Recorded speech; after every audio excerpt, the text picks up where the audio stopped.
Hello student, आप सभी का स्वागत है स्टूडेंट लेक्चर 5 के माध्यम से जो बीएससी सेकंड सेमेस्टर की सीरीज स्टार्ट कर रखी है। इसमें आपका जो टॉपिक चला हुआ है ज्योमेट्री टाइप बुक के अंदर प्लेन, जो कि 3D का पार्ट होता है। स्टूडेंट बताना चाहूँगा ये सीरीज आप लोगों के लिए काफ़ी हेल्पफुल है और यहाँ पे जो लास्ट ईयर में जितने भी क्वेश्चन यूनिवर्सिटी एग्जाम में आए हुए हैं उन पर भी आज हम डिस्कस करेंगे। तो चलिए यहाँ पे स्टूडेंट समझते हैं। Find the equation of a plane passing through the points. हमारे पास ये पॉइंट दे रखे हैं and which perpendicular to plane. यदि हमारे पास एक प्लेन है, इसकी परपेंडिकुलर प्लेन है, तो सबसे पहले यहाँ पे स्टूडेंट 2 पॉइंट दे रखे, तो हमें 1 पॉइंट से जाने वाले एक प्लेन निकालेंगे। तो सबसे पहले यहाँ पे वी हैव दैट, हमारे पास जो 1 पॉइंट से प्लेन पास होता है उसके लिए इक्वेशन मैंने स्टूडेंट बताई थी प्रीवियस लेक्चर में, आप जाकर देख सकते हैं। ए एक्स माइनस के x1 प्लस के बी वाई माइनस के y1 प्लस के सी जेड माइनस जेड1। यहाँ पे स्टूडेंट 0 होता था। अब यहाँ पे जो पॉइंट हमारे पास है, फर्स्ट पॉइंट है, इसको x1, इसको y1, इसको z1, क्योंकि हम जो प्लेन है पहले इस पॉइंट से पास कराएंगे फिर इस पॉइंट से पास कराएंगे। तो हमारे पास इस प्लेन के जो डी आर है, हमारे पास ए बी सी, ये प्लेन के डी आर होते हैं। ये प्लेन के स्टूडेंट के हमारे पास डी आर है। तो यहाँ पे हम स्टूडेंट समझते हैं कि हमारे पास जो ये पॉइंट है x1, इससे पास करते हैं x1 की वैल्यू -1 है और प्लस के b y माइनस के y1। देखो स्टूडेंट यहाँ पे y1 की वैल्यू -1 है और माइनस पहले से है तो माइनस माइनस प्लस हो जाएगा। और z माइनस के z1, z1 हमारे पास -2। इसको हम स्टूडेंट इक्वेशन 1 मानते हैं, साइड में इसको 0 भी लिखा तो ज़्यादा बेटर है। ये हमारे पास इक्वेशन 1 आ जाएगी। अब यहाँ पे जो प्लेन है इस पॉइंट से भी जाएगा और इस पॉइंट से भी जाएगा, तो ये प्लेन जो ये पॉइंट है इसको सेटिस्फाई करेंगे। तो यहाँ पे एट हमारे पास 2 माइनस के 2, क्योंकि दोनों प्लेन जो है इस दोनों पॉइंट्स प्लेन पर रखे हैं, नहीं सेटिस्फाई करेंगे। तो ये एक्स वाई जेड के प्लेस पर ये पुट कर देंगे हम। जहाँ पे एक्स है वहाँ पे 2 रखेंगे स्टूडेंट, 2 माइनस के 1 प्लस का 1 और 1 की मल्टीप्लाई हमने ए में की। हम रखेंगे वाई के प्लेस पर -2, तो -2 प्लस के 1 माइनस के 1, -1 की मल्टीप्लाई करेंगे स्टूडेंट माइनस के बी। अब यहाँ पे हमारे पास आ जाएगा सी। अब जब हम z के प्लेस पर 2 रखेंगे, 2 माइनस के 2, ये 0 हो जाएगा, यानी स्टूडेंट हमारे पास 0 बचेगा। तो 0 सी लिख कर उसको जाते बेटर है। ये हमारे पास इक्वेशन 2 हो जाएगी। अब स्टूडेंट कॉन्सेप्ट को समझते हैं कि इसने प्लेन जो कहा इन पॉइंट से पास हो रहा है उसके लिए इक्वेशन हमारे पास यही। अब ये जिस प्लेन की इक्वेशन हमें फाइंड करनी है, रिक्वायर्ड प्लेन फाइंड करना है, तो हमारे पास वो जो प्लेन है इसके परपेंडिकुलर है। क्योंकि हमारे पास 2 प्लेन थे, परपेंडिकुलर था, उसके लिए कंडीशन थी A1 A2 प्लस के B1 B2 प्लस के C1 C2 हमारे पास 0 था स्टूडेंट। अब इस प्लेन के हमारे पास DR क्या है, यहाँ पे 1 है, मतलब ABC DR है। तो इसके DR देखो यहाँ पे स्टूडेंट जो प्लेन का जनरल इक्वेशन होता है AX प्लस के BY प्लस के CZ प्लस के D। A हमारे पास कितना आ जाएगा 6 और B हमारे पास आ जाएगा -2 और C हमारे पास 2, यानी एक्स वाई जेड का कोएफिशिएंट वहाँ पे ABC होते हैं।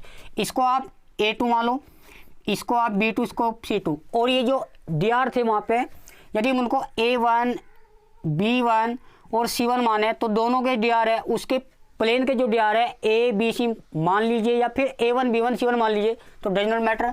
तो दोनों परपेंडिकुलर, तो A1 A2 plus B1 B2 plus C1 C2, ये हमारे पास दोनों प्लेन परपेंडिकुलर के लिए कंडीशन बताई थी आपको। तो स्टूडेंट इसको हम थोड़ा सा डायरेक्ट समझते हैं। जो इस प्लेन के DR है ABC, उस प्लेन के DR के क्या परपेंडिकुलर, यानी यहाँ पे जो ABC है वो एक्स वाई जेड का कोएफिशिएंट है। तो यहाँ पे हम A इंटू 2A, तो कंडीशन हमारे पास यहाँ B की वैल्यू -1 है और यहाँ पे DR है तो माइनस के B हो जाएगा।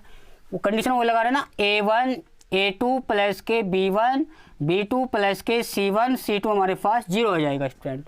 अब यहाँ पे देखो C की जेड का कोएफिशिएंट यहाँ पे क्या है 3C और साइड में हमारे पास हो जाएगा 0, क्योंकि यहाँ पे 0 आता है। इक्वेशन हमारे पास 3rd आई। अब स्टूडेंट हमें उस प्लेन का इक्वेशन फाइंड करना है जो इन पॉइंट से पास होता है और इसके परपेंडिकुलर है। तो हमें कुछ नहीं करना, फ्रॉम 2 और 3 में यहाँ पे ABC की वैल्यू जो आएगी वहाँ पे फर्स्ट में रख देंगे, वही हमारे पास प्लेन हो जाएगा जो इस पॉइंट से पास होता है और उस प्लेन के भी परपेंडिकुलर है।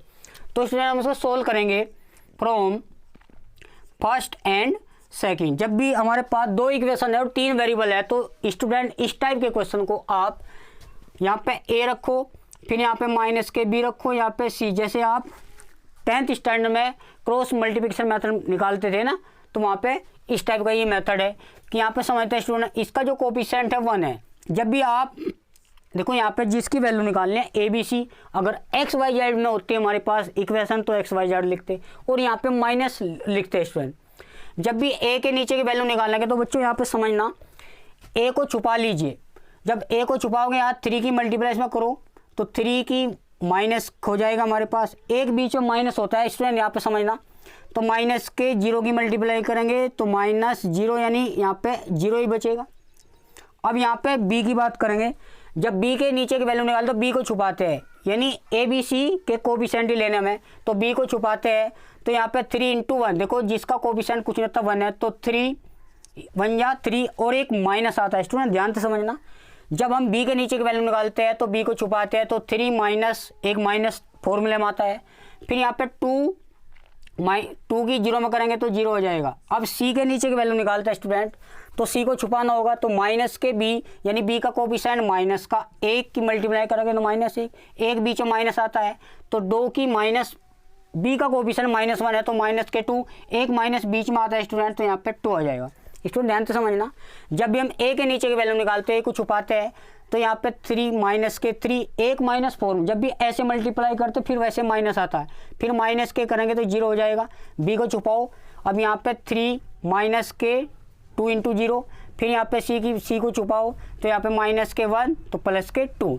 तो स्टूडेंट हमारे पास जो आंसर आ जाएगा -3 और -b 3 और यहाँ पे सी की वैल्यू आ जाएगी +1। इसमें यहाँ पे ए बी सी की वैल्यू निकालनी, कुछ नहीं करना स्टूडेंट, इसको हम के एज्यूम कर लो या फिर लैम्डा एज्यूम कर सकते हैं।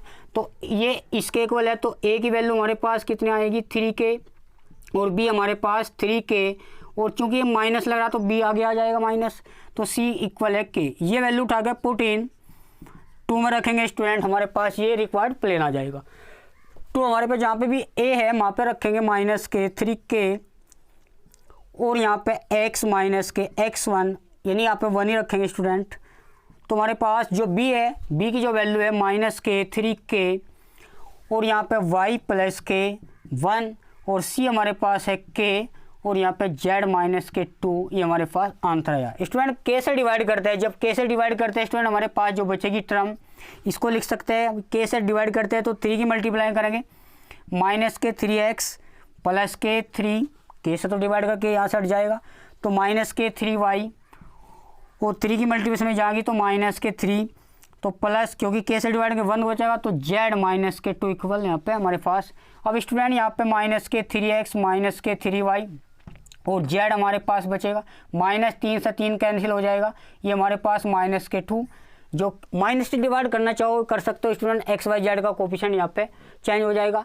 तो स्टूडेंट इस तरीके से हम इस सवाल को कर सकते हैं। अब बात करेंगे नेक्स्ट क्वेश्चन। नेक्स्ट क्वेश्चन भी काफ़ी इंपॉर्टेंट क्वेश्चन है। और स्टूडेंट ये जो क्वेश्चन है एग्जाम्पल 5, ये एग्जाम्पल 8 का बिल्कुल एक सिमिलर रूप है, यानी जो क्वेश्चन है यही क्वेश्चन है, ये आपको स्टूडेंट खुद करना है। तो बात करेंगे एग्जाम्पल 7, ये आपके जो नई एजुकेशन पॉलिसी पर पाठ्यक्रम का स्टूडेंट चला है उस पर आधारित आपको क्वेश्चन कराए जा रहे हैं। यहाँ तक स्टूडेंट इसको नोट कर सकते हैं।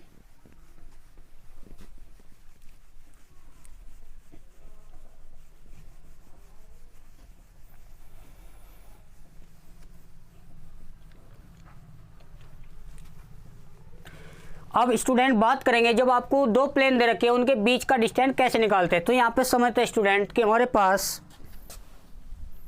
सॉल्यूशन देखते हैं स्टूडेंट। हमारे पास 2 प्लेन है, मान लीजिए हमारे पास ये फर्स्ट प्लेन है और ये हमारे पास सेकंड प्लेन है, इनके बीच का डिस्टेंस हमें फाइंड करना है। तो सबसे पहले आपको कुछ नहीं करना स्टूडेंट, जो हमारे पास फर्स्ट प्लेन है 2x - के y और प्लस के 3z और माइनस के 4 इक्वल 0 हमारे पास फर्स्ट प्लेन है। अब सेकंड प्लेन की बात करेंगे तो 6x - के 3y प्लस के 9z और प्लस के 13 हमारे पास जी, इसको हम सेकंड प्लेन एज्यूम करेंगे। अब स्टूडेंट यहाँ पे एक पर्सन उठता है, जब भी 2 प्लेन आपको दे रखे होंगे, क्योंकि यहाँ पे दोनों प्लेन जो है पैरेलल है, नॉन पैरेलल की बात की जा रही है, यहाँ पे पैरेलल की बात की जा रही है। स्टूडेंट यहाँ पे समझते हैं, जब भी प्लेन पैरेलल चेक करता होता है, एक्स का कोफिशिएंट यहाँ पे स्टूडेंट 2, इस एक्स के कोफिशिएंट डिवाइड करेंगे, वाई का कोफिशिएंट -1, वाई का कोफिशिएंट -3, जेड का कोफिशिएंट 3 और यहाँ पे जेड का कोफिशिएंट 9। देखो यहाँ पे तीनों में जो रेशियो है सेम आ रहा है स्टूडेंट, समझते हैं, तो इनको बोलते हैं पैरेलल प्लेन। तो यहाँ पे दो प्लेन पैरेलल हैं, जब उनके बीच का डिस्टेंस हम कैसे निकालते हैं स्टूडेंट, समझते हैं।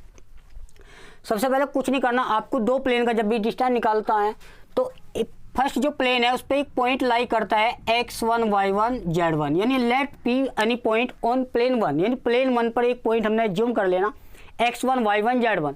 जब ये पॉइंट फर्स्ट प्लेन पर रखे तो उस प्लेन को सेटिस्फाई करेंगे, तो हमारे पास हो जाएगा 2x1 माइनस के y1 प्लस के 3 z1 और माइनस के 4 हम इसको इधर ले जाएंगे। ये हमारे पास फर्स्ट प्लेन ही है अकॉर्डिंग दिस, यानी ये पॉइंट जब भी दो प्लेन के आपको बीच का डिस्टेंस निकालता हो तो फर्स्ट दोनों प्लेन में से किसी प्लेन को, वैसे देखा जाए तो फर्स्ट प्लेन को वरीयता देना चाहिए।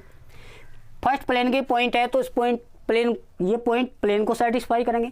तो एक्स वाई जेड के स्थान पर हमने x1 y1 z1 पुट कर दिया तो हमारे पास प्लेन 1 आया। अब यहाँ पे स्टूडेंट समझते हैं, तो इस पॉइंट से इस प्लेन पे हम परपेंडिकुलर डिस्टेंस करते हैं, वो हमारे पास दोनों प्लेन के बीच का डिस्टेंस होगा। तो कुछ नहीं करना, तो फॉर्मूला हमारे पास होता था ax1 प्लस के by1 प्लस के c, और यहाँ पे होता था z1 और d लिखते थे, याद है ना, ax का कोफिशिएंट और यहाँ पे a, ये हमारे पास फॉर्मूला है। तो यहाँ पे स्टूडेंट इस प्लेन की बात की जा रही, तो इस प्लेन को कुछ नहीं करना, इसको उठा कर रख देना। हमारे पास क्या हो जाएगा 6x1 माइनस के 3y1 प्लस के 9 z1 प्लस के 13, यहाँ पर d की वैल्यू 13 है। और स्टूडेंट यहाँ पे इसी प्लेन की बात की जा रही है, तो x y z के प्लेस पर हमने x1 y1 z1 रखा। अब यहाँ पे स्टूडेंट x का कोफिशिएंट क्या है 6 का स्क्वायर, माइनस 3 का स्क्वायर करेंगे प्लस के 9, प्लस एक्स वाई जेड का कोफिशिएंट का स्क्वायर करते हैं स्टूडेंट, फिर हम इसका स्क्वायर रूट लेते हैं।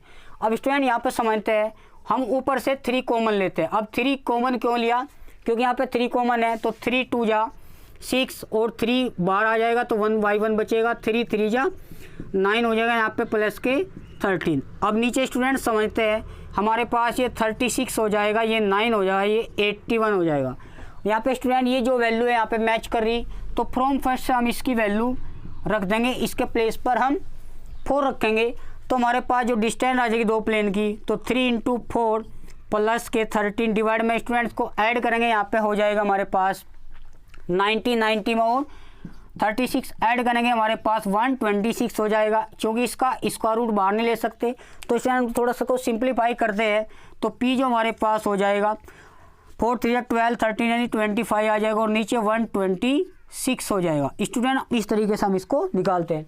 जब भी दो प्लेन दे रखे हैं उनके बीच का डिस्टेंस आपको फाइंड करना होता है, तो सबसे पहले दोनों प्लेन में से किसी भी एक प्लेन पर, बेटर है कि ये प्लेन तो क्या है, यहाँ पे 2 है, यहाँ पे 6 है, तो बड़े वाले प्लेन को पे ना काम करके आप फर्स्ट वाले को पॉइंट x1 y1 z1 मान लेंगे, क्योंकि वहाँ पे ये जो प्लेन है इसमें मैच जरूर करेगा, ये ध्यान रखो। उसी हिसाब से हमने यहाँ पे 3 कॉमन लेता है और इसकी वैल्यू यहाँ पे रखते हैं। जब भी दो प्लेन के बीच का आपको डिस्टेंस फाइंड करना होता है, आपको दो प्लेन इस तरीके लिखने हैं, और फर्स्ट प्लेन पे x1 y1 z1 है, और इसी पॉइंट से सेकंड प्लेन पे हम डिस्टेंस निकालते हैं। जो डिस्टेंस होता है वो इन दोनों प्लेन के बीच का डिस्टेंस है। तो आज के लिए स्टूडेंट इतना ही, मिलते हैं नेक्स्ट लेक्चर में। Thanks for watching.